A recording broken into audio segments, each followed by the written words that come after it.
Hey, church family, I am so excited as Reverend Randy Adkins Jr. I'm here as a pastoral candidate. I am so honored and excited about this opportunity for you, us as a family, to be able to move forward. And I wanted to share with you that I believe God has family as a foundation in our lives. And I believe that as well in my life. And so I've asked my family to participate in this video, and I've asked them a particular question. This question is, what would you like to see in a pastor? And here's what they all had to say.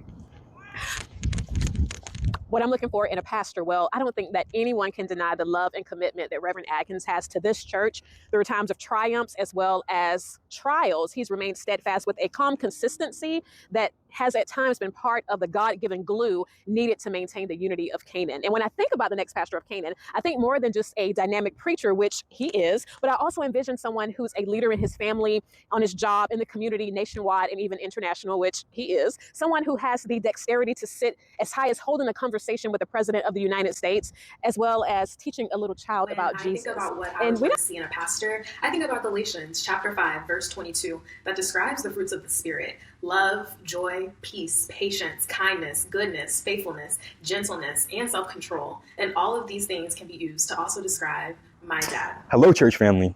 In a pastor, I look for someone who's not turned it on and off depending on where they're at or who they're with.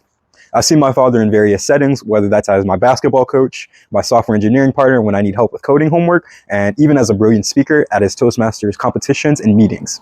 And in each setting, it's crystal clear that the actions he takes and the choices he makes are always guided by the Lord.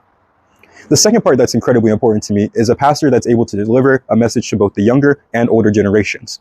While some of my dad's stories seem to start off on a funny note, such as the recent Church's Chicken story, it always ends with actionable steps that you can implement in your life regardless of where you're at. In a pastor, I like to see someone who is hardworking, responsible, and dedicated. Well, that all describes my dad.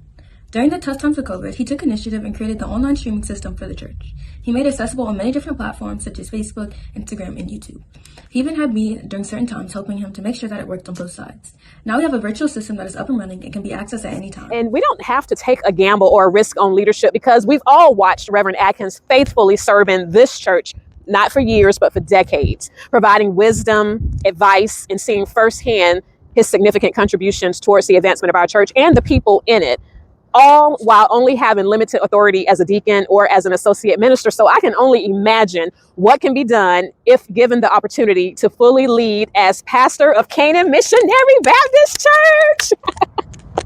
I'm humbled for this opportunity to become pastor of Canaan Missionary Baptist Church, led by God. I want to remind everyone, let us all remember to just love one another, because love is what binds us and provides us harmony. That comes from Colossians 3:14. And we love you, and we are a church with a heart.